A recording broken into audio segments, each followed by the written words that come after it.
I'm really trying to build up this understanding that when I have this firm foundation of partnering with myself first by acknowledging that my perspectives are insightful and needed in the world, and that my comfort is needed. I need to make myself comfortable so I can remain invested, allow other people to continue benefiting from me, and I can continue benefiting from them in a beautiful partnership. This thought opens up so much room to feel like it's not this hyper vigilant, tense kind of circumstance. Like, yes, things will be challenging, but the joy of collaborating with people, of really being honest about thoughts and feelings, and being, authentic and showing up and feeling like we are really investing in ourselves and being seen and supporting ourselves, that we deserve to be who we are and dare to say that what we do or what we have is needed.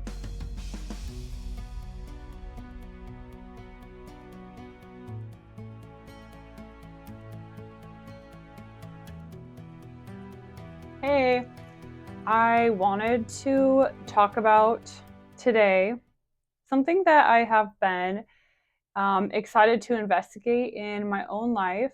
And so basically, as a part of my resilience practice for myself, I am experimenting, right? Experimenting with all kinds of things to figure out what lets me feel more joy in my everyday life, what lets me have more motivation, what lets things come in a more easeful way. A part of this is that I am applying for Amazon jobs, Amazon delivery, which I've done before. And I just have this question on my mind. If you tend to think to yourself that, you experience so much pain when you're in regular jobs and you consider yourself disabled because you experience physical tension, emotional pain, I think that the root there, it maybe sometimes it's not always that the job is incompatible for us. The incompatibility is the expectations we put on ourselves, that we judge ourselves with, that we think the way that we have to perform or show up in order to be valuable, in order to be needed, in order to love ourselves and feel safe and secure. So this is changing our perspective to acknowledging that the value that we have, our perspectives, our abilities, acknowledging that it is needed in the world, like really strongly needed. Like, there is a place in the world that people are going to earn more money, are going to be happier, going to have more ease in their quality of life as a result of hearing receiving our help, whether that's in the form of words or the form of actions or combination of both. So if we understand ourselves as really, we partner with ourselves in that way. That's an essential part of resilience, being able to partner with ourselves to understand or accept that we have immense value to bring. And just like everyone else, we have immense value to bring in some kind of specific niche and some kind of specific circumstance. Then that allows us to really acknowledge that us feeling safe and comfortable matters, because that is what allows us to be consistent and authentic in showing up as ourself, as showing up in circumstances and being there for other people long term, and being able to provide real heartfelt help. So in understanding that our comfort matters, our comfort is essential, our comfort isn't disposable, that gives us more room to also experiment with the ways we interact with people, the ways we talk to ourselves, the pressures we put on ourselves or the rules we tell ourselves that we have around us, impacting our decision making.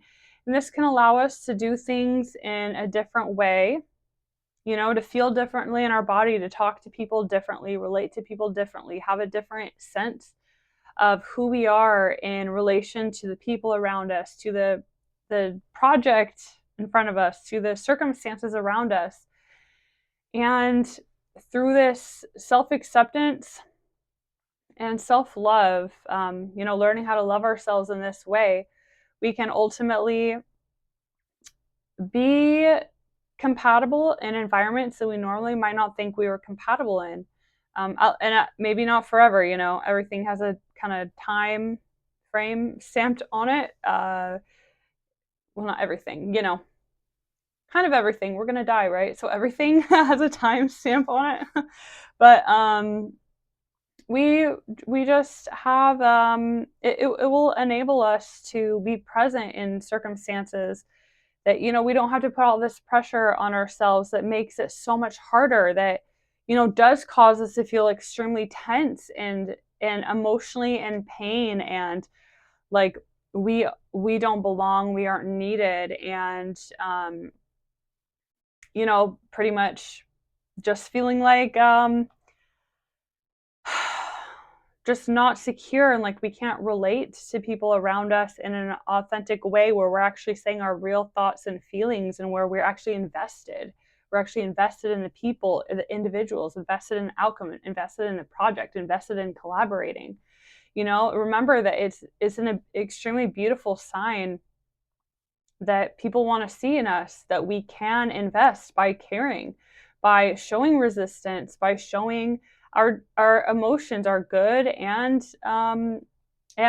challenging emotions. And I say this, of course, and not in the context of it is effective and helpful and nice to just be extremely highly emotionally charged in the way that we talk to other people.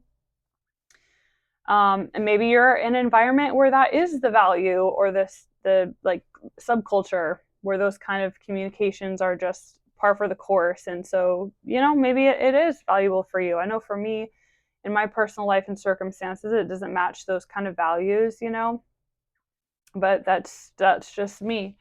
And it's just this different perspective when it comes to resilience, and being a little bit more, for me in my own process, understanding myself in a little bit more complex way, that I have value to just show up and be myself. And if I keep on entering circumstances with this belief, eventually I'm going to find the right circumstance that can actually pan out. But the only way that I'm going to actually see if that can happen, if it's possible to feel safe and secure and let my guard down and not be so physically tense, which causes the extra physical pain and the emotional pain and the sense of not being connected, not being invested, looking for something more, I think it's really important to remember that when we can partner with our own self to give ourselves a different narrative, different rules, different values, or affirm these are our values, to interact honestly and invest ourselves emotionally, I think that's really powerful to open up doors that it otherwise wouldn't. And it can actually be really meaningful. Like if you feel like you really have perspectives that aren't maybe as easily accessible by the people in leadership that you are normally exposed to, or just, you have strengths in areas where other people have limitations, and vice versa. You have limitations in places where other people have strengths. Like, that is a partnership needing to happen, to be able to, help one another, and remember that ultimately the enemy is not one another, blaming one another, in all these. You could say this in any situation, literally in a relationship, like romantic, family, friend, work. It's not so much us fighting against one another, blaming, shaming, harming ourselves, being angry at ourselves or shaming ourselves. Is about realizing that we live in a fucked up world that is kind of creating non-optimal circumstances for everybody. So we all have, it's just having that common human compassion, and it helps us keep our focus on collaboration when it can be really easy to you know, we're taught these narratives in culture that we can use anger, blame to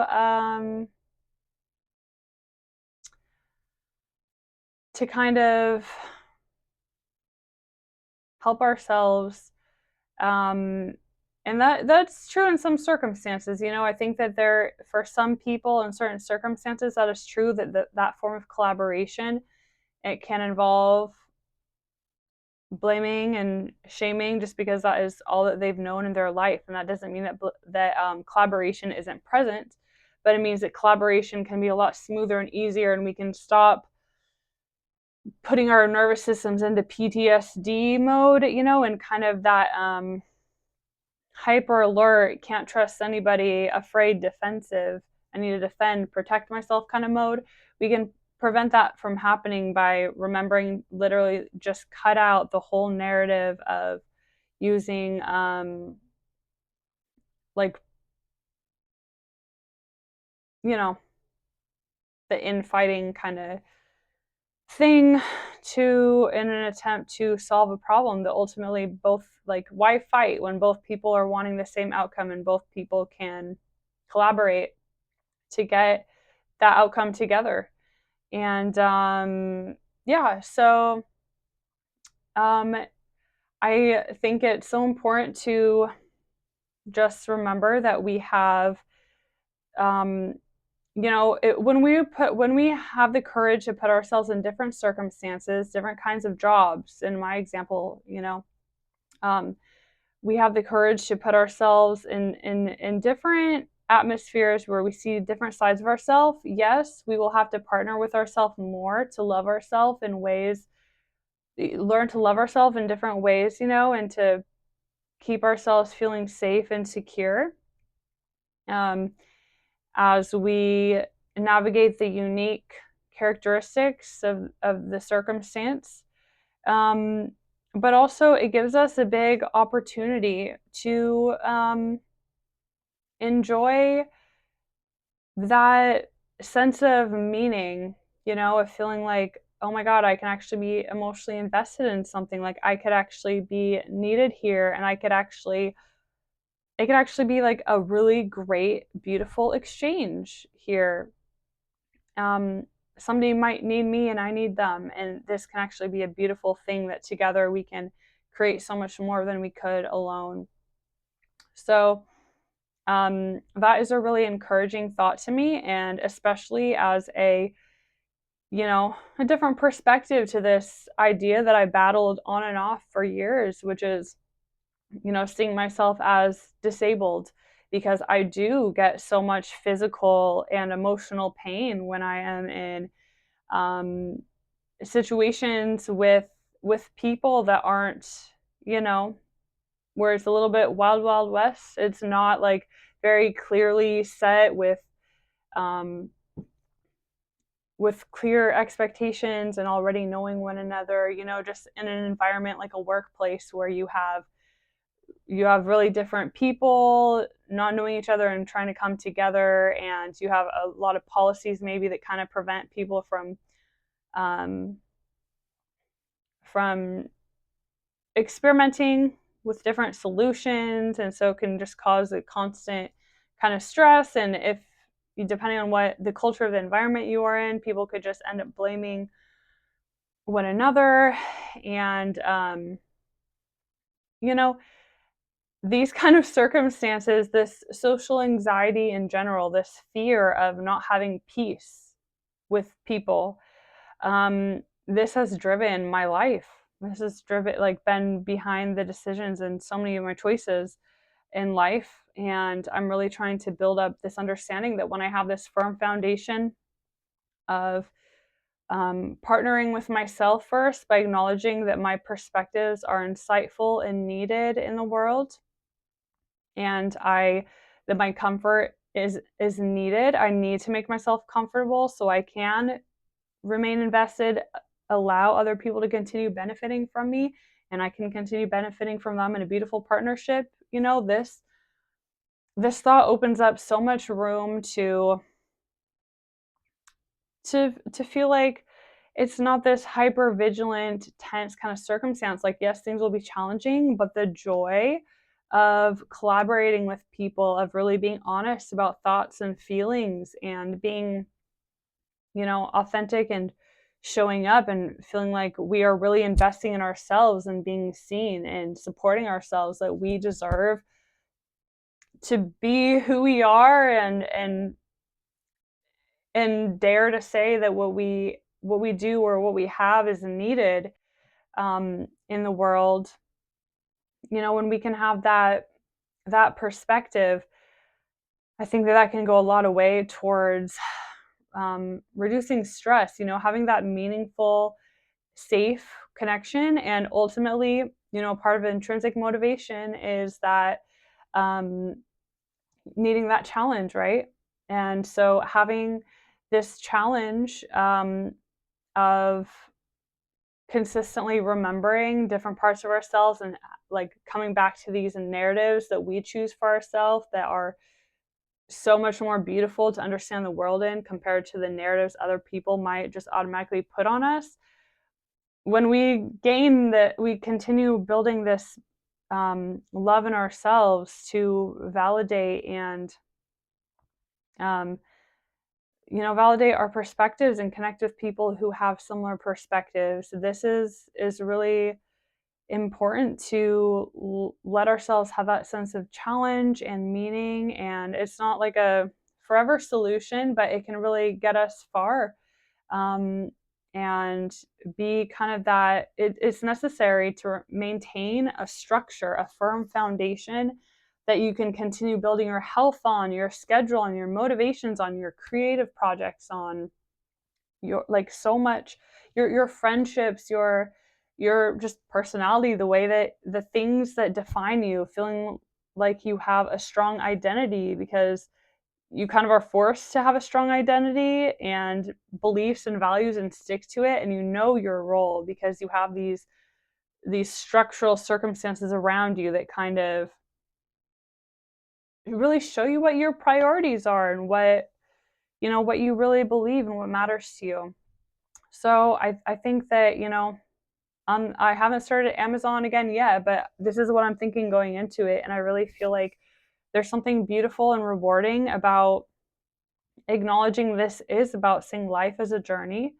This is about supporting, we can support ourselves and experiment that maybe our physical pain and emotional pain will go down um, in jobs the more that we can practice connecting with other people. Maybe that is the part to the brain chemistry, like this meaningful connection, that is the part missing, that jeopardizes our brain chemistry from being, from masking the pain, because pain is a sensation in the body. But I really feel like your perception of pain changes based on the happiness. I don't know the exact words, serotonin or dopamine, but based on like the happiness in your brain, that kind of numbs or diminishes pain, and it makes it easier for you to manage pain and not feel emotionally invested and impacted by the pain. So yeah, and all this is crucial because in this godforsaken world, we have to do what we can to put ourselves in better situations and have financial stability. To have financial stability, and the only when we don't have financial stability, to me, that means that it is a wound of community. It's a wound of community, because if you think about, you know, for example, like wealthy people, that is just like in their world. Maybe they don't do the best job. They have flaws like everyone else. Maybe they're really bad at their job. Maybe they have a lot of struggles going on in their life, and they're not really the best at what their tasks are, or they're in a learning curve or whatever, or they're just not in their optimal, authentic role. But people still remain housed. People still remain like economically stable, and that's because they have the power of community. And in order to have that, you have to not judge yourself. That's like with poverty, so much of it has to do with, I think, feeling shameful and isolated and not able to partner with yourself in order to find the right people, or to find the right people for collaborations, but also to not be able to stay in a situation and have the power to make it tenable. You know, um, Being able to make a situation tenable by by being honest with yourself about what you need to feel comfortable, and just speak your mind honestly, and so that just really hope, if you feel like you are disabled or economically, you know incapable, um I really want you to understand that there are some options and narratives that you can consider and bring into your consideration process that can help you really humanize yourself again, and go after your goals, and not feel like you're constantly compromising in order to try to have some pure reality, some purity in your reality, um, away from all the messed upness of the world, um, and having more compassion for yourself, and being realistic, and um, acknowledging that if you have money, that gives you, you can use your same rhetoric for why you don't need money, or why you don't need whatever. You can use that rhetoric to argue why money can be really beneficial to your life in other ways, by lessening stress, lessening the constant pressures you put so much effort into managing the effects of, providing more opportunities to enjoy being alive, and um, to increase real power, like owning land, to protect the land, have a land trust. That's what I think about, but having just power to be able to do what us humans are supposed to do, and that trauma and traumatic circumstances, sometimes it's not so much we are traumatized, it's more our circumstances are traumatized, and it affects us, and that trauma kind of lives through us. But um, just we got to remember that there's so much beauty to enjoy. Being alive, we can humanize ourselves and acknowledge the purpose of being alive is to enjoy it, enjoy the process, find curiosity, security, find safety, find connection, meaningful, actual, like intuitively, like heartfelt communication to help yourself feel real again. And yeah, I really hope that well, I don't need to hope, because I'm sure if you are listening to this, you have a lot of projects and intentions of your own going on. So, anyway, thank you so much for listening, and yeah, take care.